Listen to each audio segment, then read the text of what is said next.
From the library of the New York Stock Exchange at the corner of Wall and Broad Streets in New York City, you're inside the Ice House, our podcast from Intercontinental Exchange on markets, leadership, and vision in global business. The dream drivers that have made the NYSE an indispensable institution of global growth for over 225 years. Each week, we feature stories of those who hatch plans, create jobs, and harness the engine of capitalism. Right here, right now at the NYSE and at ICE's exchanges and clearinghouses around the world. And now welcome inside the Ice House. Here's your host, Josh King of Intercontinental Exchange.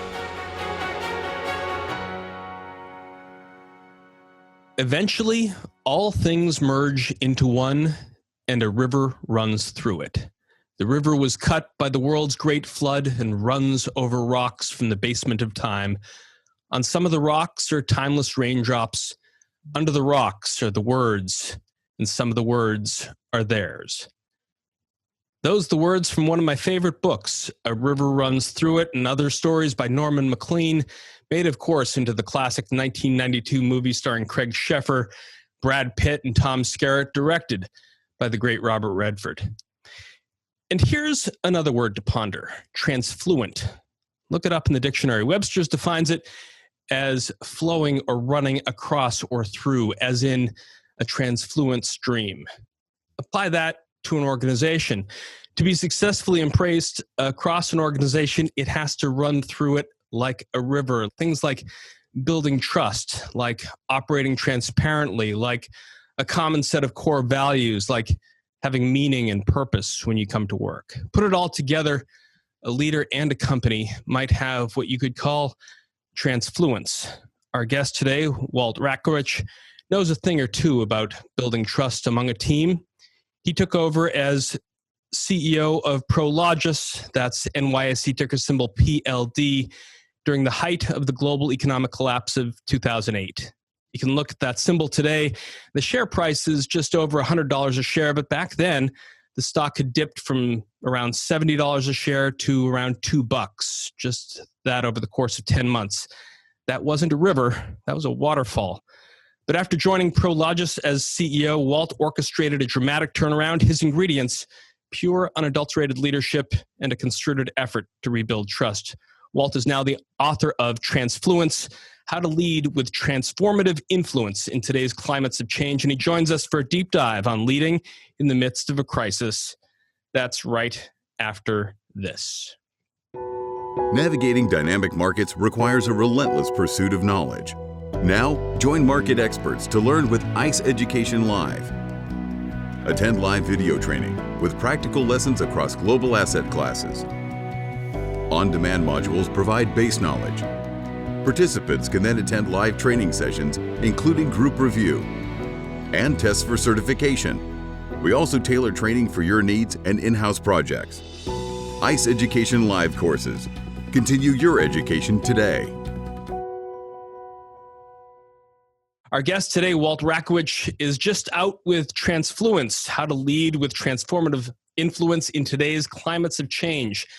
The former CEO of Prologis, he rose to that role after joining the company in 1994, serving first as its head of its Mid-Atlantic region, then CFO, then president and COO, eventually assuming the corner office and taking a seat on the company's board of directors. Graduated from Penn State, got his MBA from HBS, and now serves on the boards of 3 NYSE-listed companies, Host Hotels and Resorts, that's ticker symbol HST, Iron Mountain, that's NYSE ticker symbol IRM, and Ventus Inc., that's NYSE ticker symbol VTR. Welcome, Walt, inside the Ice House. Great to be here, Josh. Thank you for having me. First of all, Walt, you now live in Colorado. You've got Cory Gardner and John Hickenlooper vying for the Senate seat out there, and we've all got this choice between Donald Trump and Joe Biden coming up in about 30 days. We are in a time of crisis, and given all of your experience, what advice do you have for either your next senator taking office in January or the president taking the oath of office on Inauguration Day? Well, great question. I wish I had better advice or good sage advice for that one. It's going to be a very interesting election, I think. And I always vouch to not really spend a lot of time talking about politics because 50% of the people would agree and 50% wouldn't agree. But I do think, from my perspective, long term, I read an op-ed 4 years ago, which I think had a real impact on me. And it was written by Howard Schultz, who is the CEO of Starbucks. And you might recall at that point in time, Howard was thinking about running for president. And actually the op-ed was his out, where he basically told people he opted out and that he wasn't worthy. But I thought it was a very interesting op-ed because he went on to say that the country needs a servant leader. And I'll let the audience figure out who that servant leader should be. And I won't really opine on that one way or the other, but I would say that my book and the things that I've written about and what I like to talk about in corporate America is servant leadership. It really is. And I believe that's the leader that can do great things. And I talk a lot about how that type of leader can turn around a company and quite frankly, build trust in an organization. And I'd like to think that long-term that we will have more servant leaders in political office as well. Let's pivot then right to the book, Walt. Transfluence, How to Lead with Transformative Influence in Today's Climates of Change. It comes at a time when companies are placing a premium on true leadership, servant leadership, you might say. You must get that not only thinking about your time at Prologis, but when you sit in the nominating committee meetings for Host, Iron Mountain, and Ventus. But your perspective, I think, Walt, comes from Pittsburgh. You were the son of working class parents. You tweeted recently, "My parents weren't wealthy, but they taught me a wealth of enduring values that I have used as a yardstick for my life journey. One is to view challenges and opportunities." Well, neither of them had a college degree, but they taught you the value of working hard and treating people with respect. How has that shaped who you've become today? If I look at my parents, basically they appreciated people for who they were and not what they had. And I think that that's a lot because they didn't have much. And they truly saw people and saw through their heart. That really had an amazing impact on me growing up. It's interesting, Josh, a lot of times you don't notice these things until, you're 20 and 30 and 40 years old and you're looking back. But boy, they really shaped the way that I thought about leadership. You had mentioned before I went to HBS, Harvard Business School, and I remember sitting there in my first day of class and looking around in the classroom and thinking, I'm not the smartest person in this room, and I may be the least smart person in this room. And I had this fear that leading was all about brilliance. And I thought, geez, if that's what it's all about, I'm not going to be a captain of America, that's for sure. But you know what? I took my first job and I worked for a guy that reminded me of my dad. I worked for a guy who loved his people. I worked for a guy who spent time with his people and cared about his people. And at the end of the day, he came to work with one thing in mind, and that was to make us all better at what we did. And you know what? I would have killed for this guy. At the end, it's funny because he had an objective, and that was to be profitable. But his real objective was to make a difference in people's lives. And as he did, he became profitable. And I think about my dad's influence on me, my mother's influence, and then his influence. And it's interesting how those things all come together to, in essence, shape the way that you are. Well, you mentioned in the book that this new reality we're facing didn't impact anything about the content of the book other than maybe trying to connect it to today's times. What do you think is the biggest difference between leading, let's say 7 months ago, back in February, when everything seemed relatively normal, and then in March, April, and May, when everything seemed to go to hell? Really, I'm asked that question all the time. You're absolutely right. When you write a book, you start years in advance. And I started this book 4 or 5 years ago. It's just amazing that, we'd be in these times when the book would come out. Look, I think empathy and flexibility are so important today, even more important than when I first started writing the book. I've been on Zoom calls where you've got, dogs barking in the background and you've got babies crying and, you're on Zoom calls at 6 o'clock in the morning or 9 o'clock in the evening. It is a difficult time. I've never seen a time where there's a confluence between personal and business work, if you will, than I see now. I've never seen this before. You wake up and you sort of do some business, and then you do some, you take care of your kids, and then you come back and do some business, and then you got something else personally to do.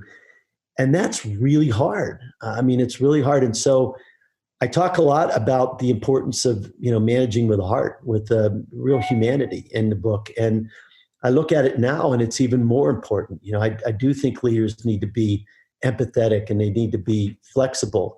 I talk in the book about the fact that they need to have a caregiver versus a caretaker mentality, and really giving to the people that work for them and listening to them. I have to tell you, on one of the boards that I'm on, just a few weeks ago, they had 3 suicide attempts. And you hear that. And as a board member, I've never heard that before. I've never heard that before as a board member. And you think about how that begins to change your heart as a leader. In many respects, I think this COVID situation hopefully will change people over time, will make us more empathetic leaders, because that's really, I think that's what the next generation is asking for. And I think that's the essence of real leadership.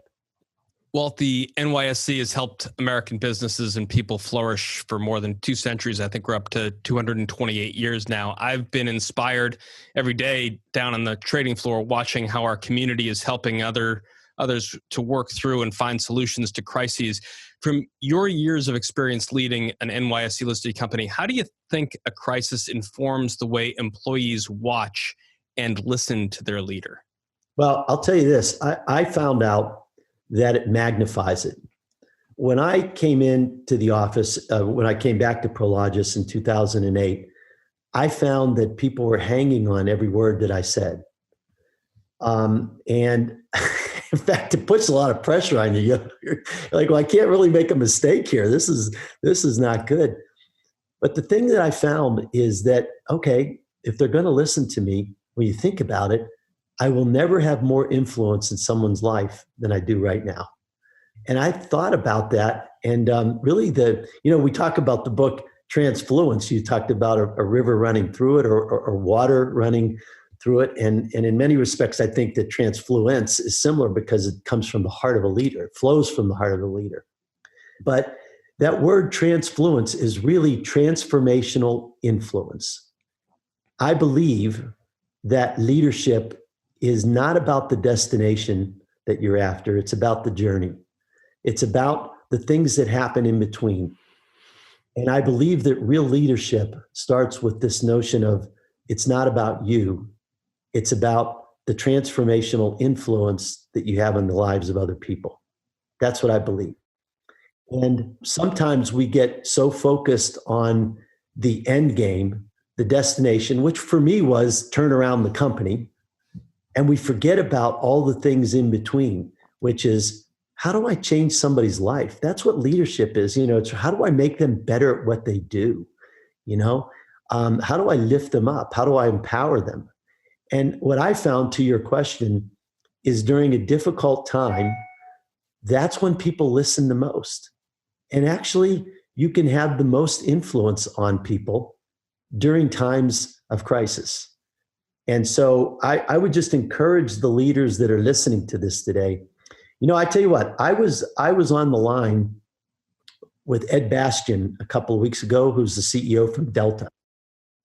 And keep in mind that Ed's revenues went down by 90% in the month of March, and they're still down 70% now, okay? And he said, and these are his words, he said, this is a time that we were anointed for.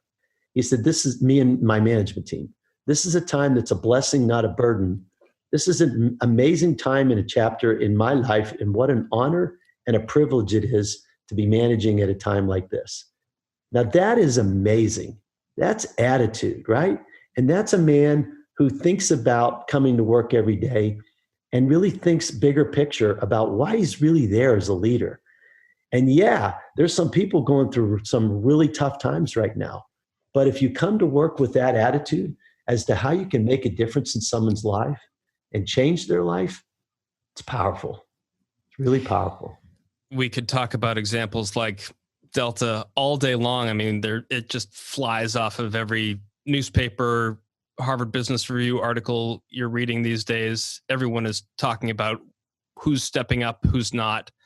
We're going to be talking a lot in the next few minutes, Walt, about Prologis. So I want to give listeners a sense of this company whose name, Prologis, sort of belies its scope and business. This started really in 1983 when Hamid Moghadam and Doug Abbey used a $50,000 line of credit to found this company, Abbey, Moghadam and Company. Today, as a real estate investment trust, it owns nearly 4,000 buildings comprising over 800 million square feet around the world, warehouses mostly, where 1.3 trillion worth of goods are transferred annually. What's the special sauce of this company? Where did it come from and what does it do? Great people. The special sauce is always great people. I think great leadership. I think they do things in a classy way. They own the best of the best buildings in the world. They focus on their customers. They treat their customers with dignity, respect. They do things the right way. They own the best real estate in the world, as it relates to industrial, that is. And but I do think it really boils down to the people. They have some of the best people. They attract some of the best people in the world because they have great leadership and they have great product and they are a customer-focused organization. Wasn't always that way, certainly not at a moment when you took over in 2008. During the downturn, Walt, the stock had dropped, as I mentioned in the introduction, from over $70 a share to approximately $2 just over the course of 10 months. It was, as history might recall, I think the third worst performing company in the S&P 500. After you joined as CEO, you're able to orchestrate this dramatic turnaround. Take us back to that time. Is there anything that could have prepared you for that moment? What did you do when you showed up? Boy, that's a loaded question. I don't know that there's anything that could prepare me for that time, but I will tell you this, and I'm not afraid to say this, and I say it in the book. I was scared to death. And I'll take you back. I had been with the company for roughly 14 years, as you mentioned, 1994. Actually, I worked for a year before that, before I joined the company for them as a consultant, but to say roughly 14 to 15 years. And I had grown up in the company. We had great leadership. We were expanding throughout the world. We had a tremendously passionate company. And at that point in time, my 14th year, if you will, 13th, 14th year, I'm now president and chief operating officer, the number 2 position in the company. Previous to that, as you mentioned, I was chief financial officer. And by the way, spent a lot of time at the New York Stock Exchange. I love it there, and rang the bell on a number of occasions and the like. But I tell you what, I had risen through the ranks, and here we were in 06 and 07, and the market's still pretty humming pretty good. And we had a new CEO that had been promoted a couple years prior to that, and truly one of the most brilliant people that I had ever met. And I loved many aspects of him, but he believed that he was always right and really paid little attention to what at least I had to say and a number of other people in the organization had to say. And I think we started making a lot of mistakes. I mean, we lacked discipline. There was not a lot of delegation, and we were working in silos in the organization, and I was struggling with it. I mean, it was so funny because from the outside looking in, we looked damn good. Our stock price continued to rise, but from the inside looking out, it really did not look so good. And so I went to the board of directors in late 2007, and I said, I just don't want to be a part of this anymore. I don't know what's going to happen, but I don't feel good about it. Now, I had no idea, nor did anybody have any idea, that the market in 2008 would crash. The S&P would be down close to 40% year on year. But here we were in January of 2008, and I formally resigned, and our stock at that point in time was at an all-time high. And I spent the next 10 months just trying to think about what my next step would be in my career. And I watched that stock price go from 70 to 60 to 50 to 40 to 30 to 20 to 10. I mean, on the sidelines, just watching this whole thing. And then the board called me in early November, and they said, you know what? We didn't see it a year ago, but you're right. We think it's time for a leadership change. We'd like to make that change, but we'd like to bounce it off of you in advance. Would you come back and run the company? And I was scared to death, Josh. I really was. In fact, I didn't want it. My initial reaction was to the lead director. I said, I really don't want to do this. And the only things that kept flashing through my mind was the brain damage associated with turning around, not even turning around, but dealing with bankruptcy. I mean, that's 3 or 4 years of your life. And I really struggled with that, but I had hired a number of the people there over the years, and I just couldn't let it go. And I had a long discussion with my wife. He gave me 24 hours to think about it. I had a long discussion with my wife, and I said yes. And I went back, and it was different. It was difficult. And I have to tell you, I tell people all the time, I knew it would take a Herculean effort. Our people really had lost confidence in leadership. Our people had lost confidence. The board had lost confidence in leadership. Obviously, investors had lost confidence. When your stock goes down 96%, it's not just the market. We were over leveraged. We had $10 or so billion of debt coming due in the next 18 months. It was tough.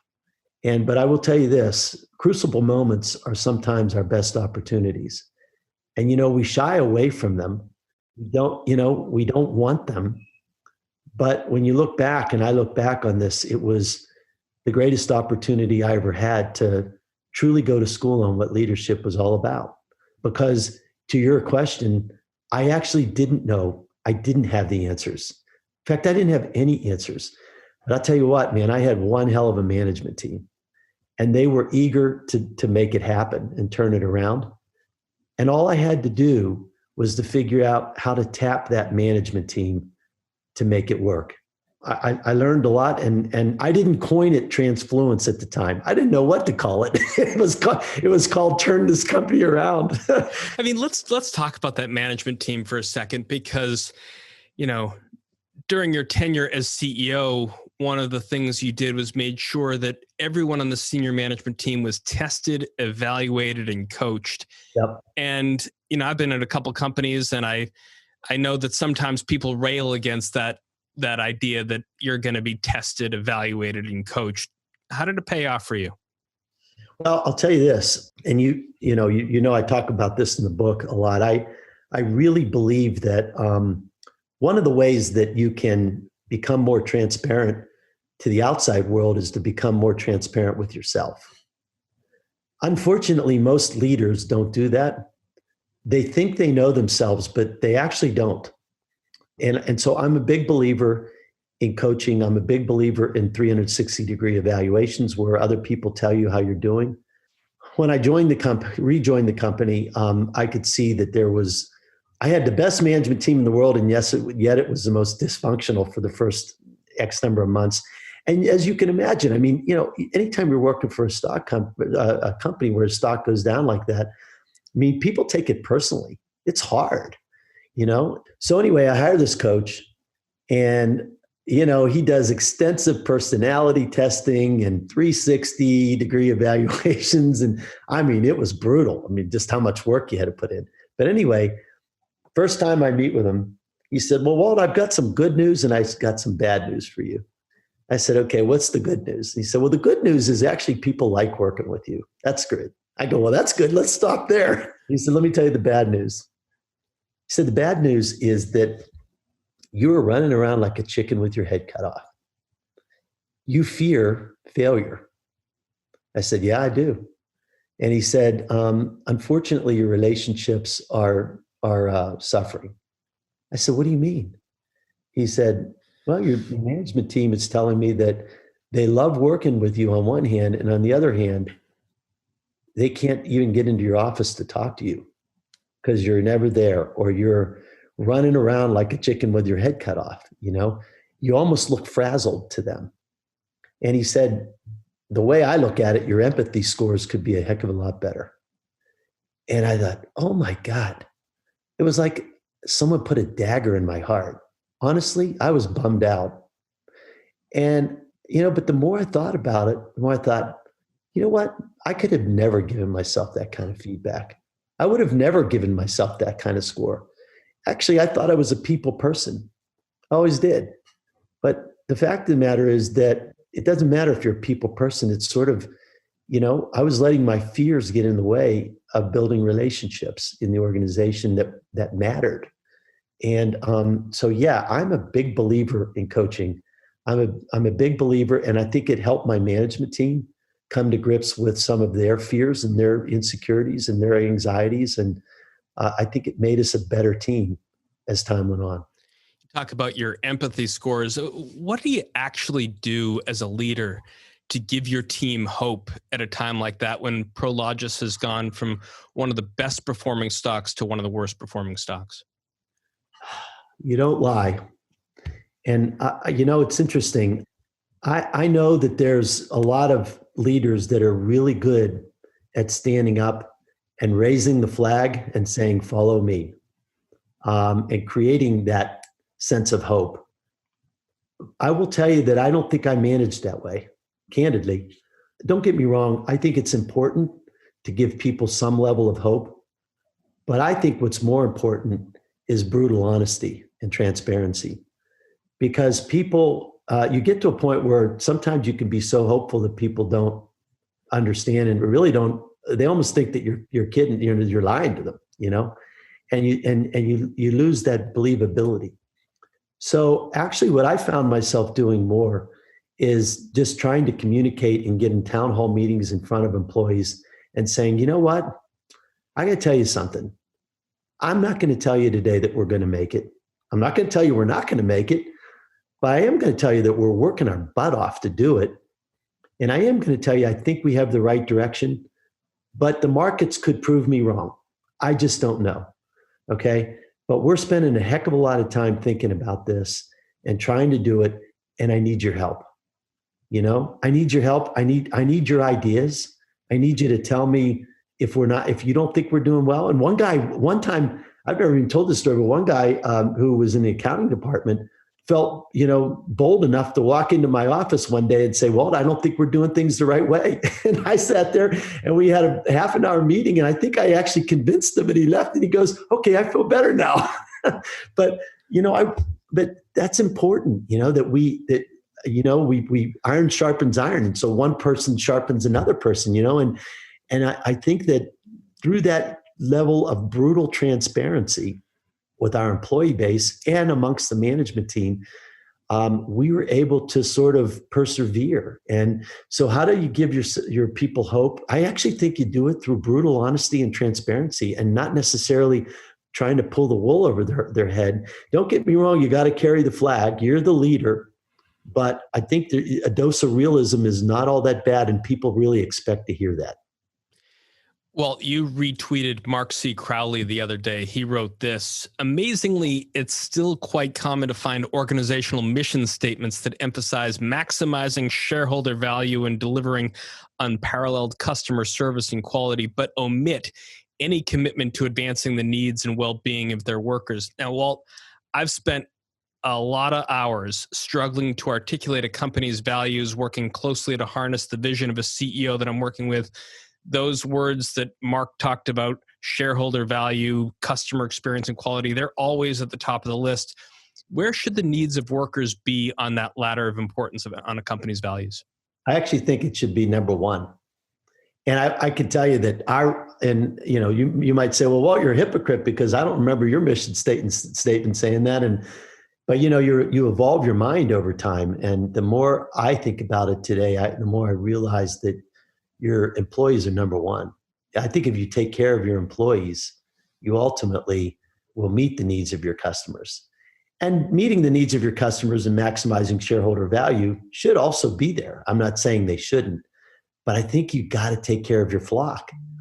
And I'll tell you this, people ask me all the time, why are you writing this now?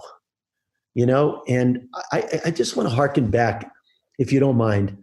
I'm going to go back to my first job in 1979.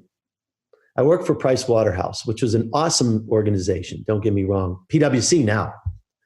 But I just think that back then, I think jobs were more transactional. Like I went to work to get a paycheck, and I did what they wanted me to do. And they needed me to do the job. But really, nobody even talked about culture back then. Leadership was granted to those who had done their time, quote unquote. Nobody was vocal. So then fast forward 30 years to when I took over. First day on my job, I'm telling you, Josh, I had at least 1,000, and I'm telling you, 1,000 voicemails, emails, touch points from people in the marketplace. Now, don't get me wrong. This is a company that was just in the Wall Street Journal front page, we're going bankrupt kind of thing.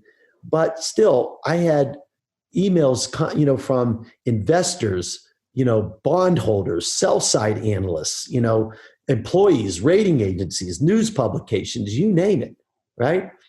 And then their online chats were rampant, man. Like what's the future of Prologis? What kind of job is Walt going to do? What kind of culture is he going to? I mean, it was crazy. If I had to read all this stuff that was written the first day that I came back, I'd still be reading it now. And so what does that mean? So we live in a world today, and I talk about in the book, with greater access to information, greater diversity, okay, accelerating progress. It's a fast-moving world, man. And we live in a world of glass houses where everybody can see what every leader does, okay? And so that's the good news in some respects, because we advance as a society even more quickly. But the problem is it's a really tough environment to lead in, okay? And you realize how important your employees are. And they're also seeing the same thing. People aren't in closets anymore, So it requires a constant drumbeat of communication today and transparency, brutal transparency. It requires, in my view, values-based leadership where people can really see into your heart the type of leader you are and trust you. It requires leadership that enforces the human element. It requires leadership that has a greater degree of expectation than it ever did in the past. And by the way, it's just increasing even more and more and more. You look at the younger generation, you want to attract them as talent. We were just 6 months ago, we just had 3.5% unemployment. Okay, we have more now. We'll get back to that. You want to attract the best of the best. That's how you have to lead. And it's just that simple.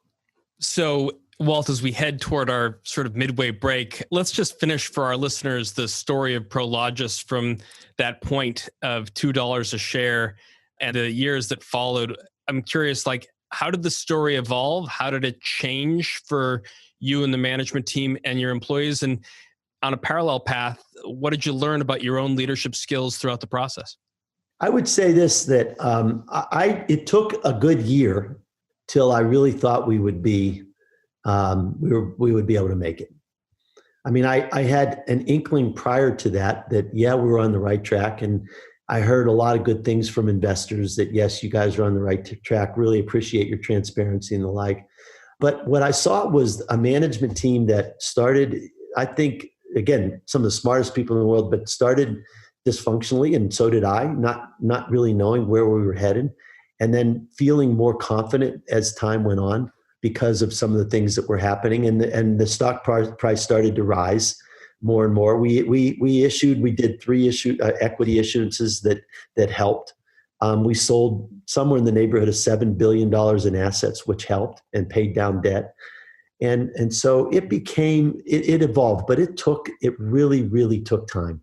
It really did. And as regards to our employees, I don't know, I guess you might have to ask one of them, but I do think that they became more and more confident as time went on as well, and saw the value of heart-led leadership and what that really looked like. Heart-led leadership. After the break, Walt Rakowich and I delve into his new book, Transfluence, and what leaders can take away from it in today's current climate. We'll be back right after this. In our time of greatest need, we want to thank the true heroes around the world for stepping up, for taking care of us, and keeping us safe. With your expertise, your commitment, your sacrifice, and your selflessness, we'll work together to create a brighter future. And we thank you for reminding us what really matters. From all of us, thank you. Welcome back. Before the break, Walt Rakowich and I were discussing his tenure at Prologis, which was near collapse when he took over as CEO in 2008. Walt, let's delve into a little bit of a different part of your life. Talk about your time at Penn State and HBS. My brother is an HBS grad. I did their executive program. Of course, one of my seminal books growing up was Mark McCormick's 1984 classic, What They Don't Teach You at Harvard Business School. Did Penn State and HBS teach you what you needed to know in those first roles at Price Waterhouse and Trammell Crow, or did you have to learn by doing? Well, first of all, I think the world of Penn State University, and I am on the board at Penn State right now. I have been for almost 7 years now.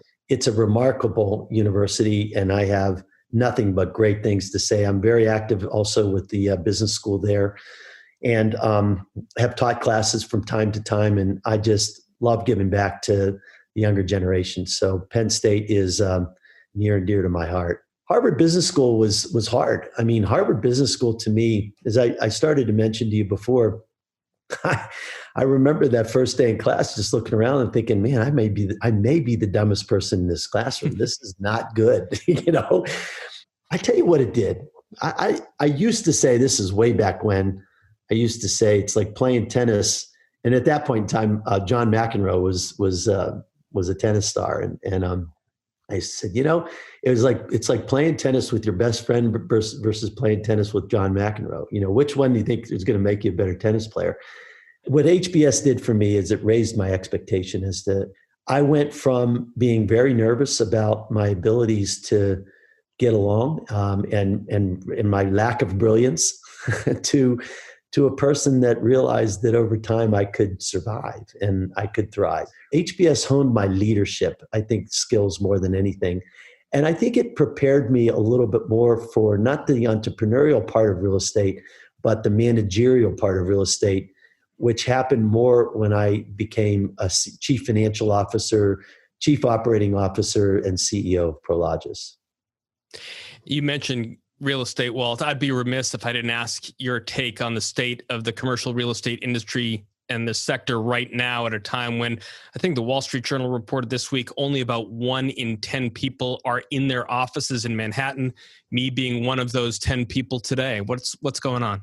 Most people talk about office buildings and retail outlets and hotels because that's what they're used to seeing, right? So I would bifurcate real estate into 2 different buckets right now. One bucket is, if you will, the people and the leisure-driven real estate, okay? And that bucket is suffering big time. Hotels, office buildings. Well, office buildings aren't necessarily suffering yet because the leases are long-term, but they will. As the leases turn over, they will have vacancies, and retail outlets for sure, because people are buying things online. Those are the have-nots today. And by the way, I don't believe there'll be have-nots forever, but I'll talk about that in a moment. On the plus side, you have houses, particularly in the suburbs, are on fire right now. You have warehouses, which is Prologis' business. People don't think about that. That's on fire. Why? Because everything you click and order in your house is now coming from a warehouse, not a retail center. And data centers. And so the data and distribution real estate is on fire right now. Not that houses are data and distribution, but the commercial part of it. And so Amazon talking about how many thousands of warehouses they're going to build closer to urban cores. Exactly. And that's real estate that people are less familiar with it because they don't touch it and feel it. When they drive down the freeway and they see a Prologis warehouse, trust me, they're not exactly thinking, "Oh, I'd like to go visit that thing," And so, what people do see is office buildings and retail centers. So part of real estate is getting crushed, and part of real estate is actually thriving, and there isn't that much in between. It's very interesting. I guess you could argue maybe apartments are in between. Some are doing well and some aren't, but for the most part, it's the haves and the have-nots. Now, do I think that'll continue? The one thing I've seen about real estate over the years is whatever you think is going to happen is not. It might happen for a few years, but you're already beginning to see some of these retail centers get repurposed.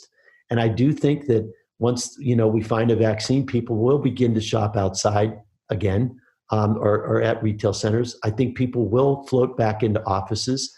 I just think it's going to take a little bit of time. So pivoting now a little more deeply into your own unique management philosophy that is Walt Rakowich. In the book, you say that mentors are the people who get the most direct and unfiltered views into your heart because they're the most qualified to help you shape what they see there. Did you have such a mentor throughout your time at Prologis? I had one person who I would say I wouldn't call a mentor because we didn't meet regularly, but I had an amazing conversation with him that shaped how I was as a leader and what I wrote in the book. And I'd like to tell that story. And it's with somebody who will be very familiar to most of your listeners, and that's John Mack, who was the CEO of Morgan Stanley during that same time.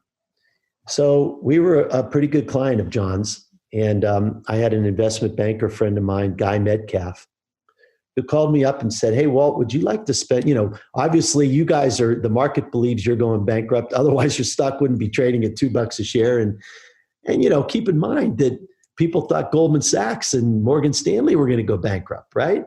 And you imagine what John Mack is going through. But he said, would you like to spend some time with Mack on the line?" And I said, "Sure, that'd be great, man. I needed to talk to somebody." Yeah.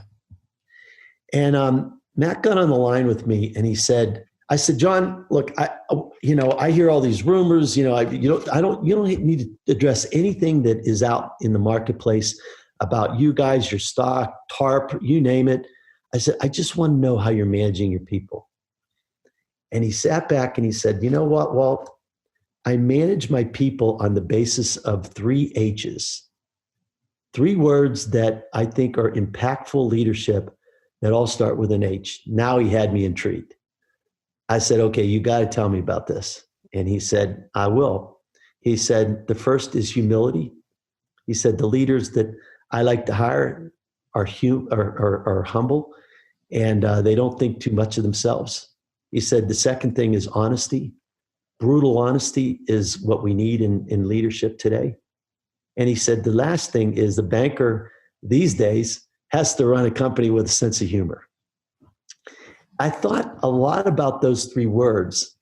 And actually, the first 2 really resonated with me. The third one I kind of liked, but I never really viewed myself as a humorous person, And so, but I think what John was really saying is you got to run your company with humanity, with humanness. I mean, let's face it, people that are funny do it to connect. They do it to relate to people, right? And that's really what John was saying. And by the way, that humanness also happened to start with an H. And so in the book, I talk a lot about the importance of humility. I talk about the importance of honesty, and I talk about the importance of humanness, or I call it heart, in the book.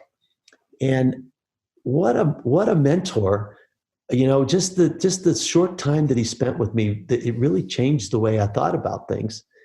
And you talked about Transfluence and looking up Transfluent in Webster's. You look up the word humility in Webster's dictionary, and you find words like weak, and you find words like unassertive and submissive. Mm-hmm. And you say as a leader, well, why do I want to be that, right? But you see, real humility is not about being weak. It's about admitting you've got them, weaknesses. And once you start admitting them, you defeat them. It's really amazing. To me, it's about vulnerability. Just being vulnerable enough to, look at yourself in the mirror and say, I'm not good at this. I need somebody to help me with this. Makes you a better leader. And that's what I think Mack was talking about. So Mack is talking to you about humility, honesty, and heart. Let's talk about one other thing that is woven throughout your book, which is trust. And, you go back to 2008, and the folks who've been working for Prologis for so long have their restricted stock or their options, which is now so underwater. They need to trust someone, something. In your opinion, what's the most challenging part of building trust in an organization, and why is it so essential? The most challenging part of building trust for a leader is looking at his or herself in the mirror and dealing with their pride and their fear. I really mean that. So here's what when you talk about looking outside of yourself and focusing on other people, which, by the way, just to back up, Transfluence, as I mentioned before, really the notion that the idea of Transfluence is it's not about you. It's about the influence you have on other people.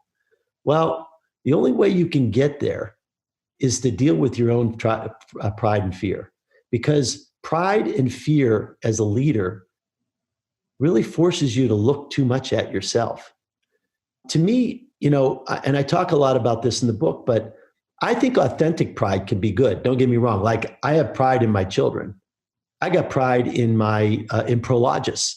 I got pride in this, my work. The problem is when you get into hubristic pride. A guy who went to Penn State and is on the board of trustees, you got to be a big football fan. I'm a big football fan of Vince Lombardi, the Green Bay Packers. Read that great biography of him when pride still mattered a couple of years ago. And, there's got to be positive aspects of being a proud person and having pride as an organization. What's the difference between authentic and hubristic pride, and what can a leader do to balance those things? Well, I think it really has to do with yourself. I'm really proud of my children. I'm really proud of Penn State football. I'm really proud of Penn State University in general, right? I think that's great. When you start saying, I'm really proud of myself, that's the problem. It's okay to feel good about your accomplishments and all that stuff. But the problem is that the more you feel really good about that stuff, the more you'd start dwelling on it. And I'm telling you, it's really a recipe for disaster. And I know, and by the way, I find myself fighting it. We all do. Look, I'm not any better than anybody else is out there, but I think the key thing is recognizing when you get there that you really need to jump off that ship, because you can sail down those waters really far and begin to believe that you're the greatest thing since sliced bread. And I think that's where the problems really, really start mounting. You've been very honest with me about the fear and the fears that you felt when you took over in 2008. You were, as your book relates, and you've been telling me here, very transparent about the vulnerability that you showed both to your management team and the coaches that you were working with. Why do you believe leaders need to show vulnerability now more than ever?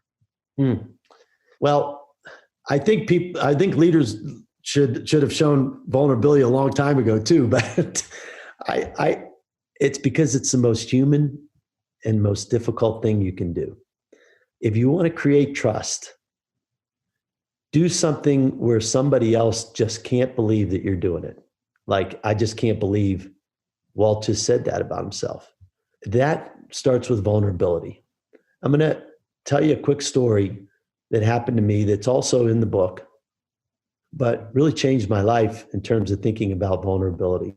So we were on the job. I had been on the job for a month or two. It was sometime in the month of December of 2008, pre-Christmas. We were working dog years, Josh. We were working as like 1:00 in the morning. And there was a bunch of my finance people in the room with me, and they were taking me through what the projections looked like. And unfortunately, the projections did not look good. And somebody said in the room, "Hey, Walt, I think we're going to blow our bond covenants for billions of dollars of bonds," and which were cross-collateralized. Some of them were cross-collateralized. And so once you blow one, you blow a number of them. And I'm like, oh my God. I said, so what does this mean? And somebody said, well, we're going to probably need to declare bankruptcy. I go, when? He said, I don't think we're going to hit our numbers the first quarter, 2008 and 9. So I got really, really lightheaded. I felt like I was going to faint. Walked down the hall, and I was fainting, and I see this desk in the distance with a chair next to it in one of the executives' rooms. And I beeline to the chair, and I don't make it. Okay. I fall and hit the corner of my head on the corner of the desk and cut it pretty badly. And there I was laying in the pool of blood for what turned out to be about 10 minutes. And woke up. First of all, I did not know where I was. It's like 30 seconds, 45 seconds, whatever. I just had no idea. It's dark outside. And then all of a sudden I realized, holy tamale, there's like 10 people still waiting for me in the room. And so I run to the bathroom. try to get the thing to stop bleeding, which I did. I walked in, I said, oh, let's talk about this bankruptcy thing. And one of the guys there said, no, Walt, let's talk about that lump on your head. How did that happen? And you know what? I felt like I was busted. Like I just, and I looked around the room. I said, I'm the leader of this organization and I have no idea. Like you just told me we're going to go bankrupt. I have no idea where to start. I just don't know. It's 1:00 in the morning. I'm tired. I have no idea. And everybody, is just like this cone of silence for about 10 seconds, which seemed like 2 minutes. And finally somebody goes, hey, Walt, don't worry about it. We're going to get through this. Let me think about it. Let us think about it. And you know what? They thought about it and they figured it out, not me. And I realized that vulnerability, actually, we all feel vulnerable. It's just that most leaders don't like to show that vulnerability.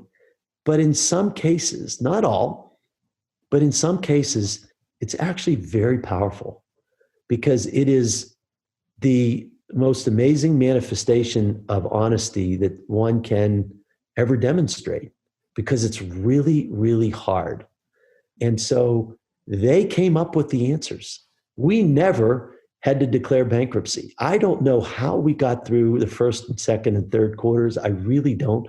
But man, we tiptoed through the tulips and we figured it out. We sold our China operation, which generated $1.5 billion of cash. And we immediately paid down debt. We went to our creditors. We renegotiated some of our covenants. And I mean, it was just, we were constantly doing something for 3 quarters, but we ultimately got through it. And we got through it not because of any bright idea that I had. That just didn't happen. What happened was the answers came from below or throughout the organization. And I'll just say one more thing, and that is that I believe that most leaders think they have all the answers. Not most, I shouldn't say most, but many. The fact of the matter is that your people have 10 times more answers than you do. They're closer to the action than you are.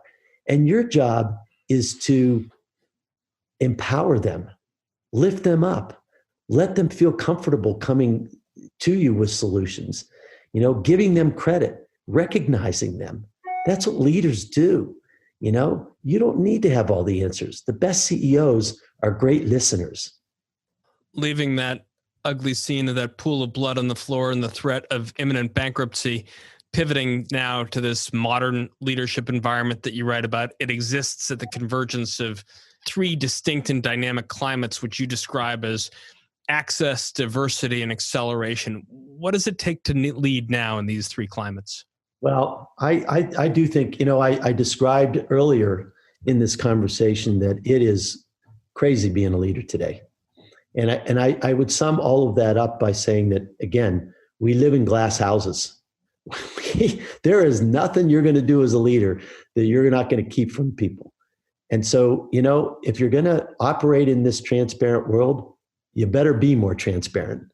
And so I talk a lot about acting openly, transparently. I think the world has higher expectations of leaders today than they ever did because we live in this transparent world. So that's the first thing. The second thing is people are looking for authentic values from leaders. They're looking for something they can hang on to, something that they can also emulate. And, think about the world today. We live in a world with so many false narratives that are out there that other people have to deal with. People need leaders that believe, that they can believe. And the third thing is, and this became really important to us at Prologis, I think leaders more and more today need to demonstrate a purpose for their people, and not just a purpose for what they do in their jobs, but why it's relevant. Like, what are they doing that is relevant to society? And by the way, what is the company doing that's relevant to society as well? To the extent that leaders can point people in that direction, sort of point them as to what the true North Star is that they're all working towards, I think people will stay longer. And I think you'll attract better employees. Leading in that, while it's more difficult, just simply requires a different type of leadership, a more transparent leadership, a more authentic type of leadership, with a true north. And so I talk a lot about that in the book.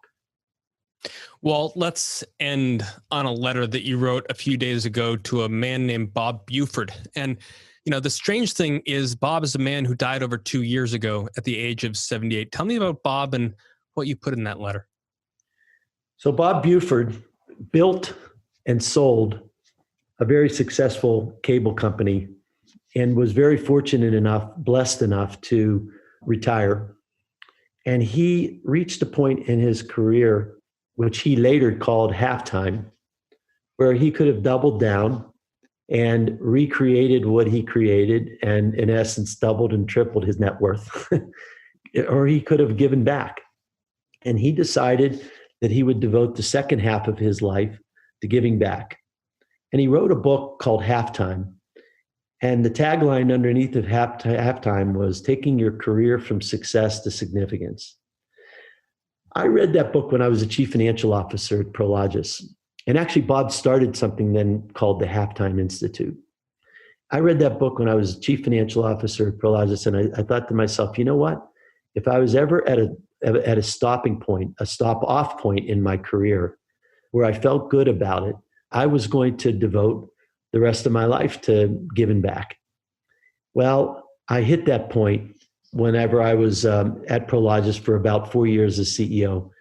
I really felt like I had hit the moment where I had made the most difference in the company, and we as a management team had turned it around. And I was having a halftime moment. And I went to my board and I told my board I was having a halftime moment and I really wanted to retire and devote the next half, if you will, not necessarily the next half, but if you, in my age, the last third of my life, to charitable endeavors, giving back to society one way or the other. And so I wrote my letter on my publication date. Bob Buford since then died, and I wrote my letter to him as a tribute to him and the influence that he had on my life.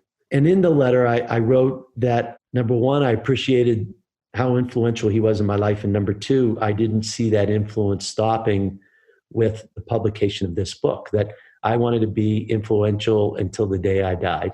And the reason is because he spent time with me, talking to me over the phone, at his institute, face to face, and he made a difference in my life.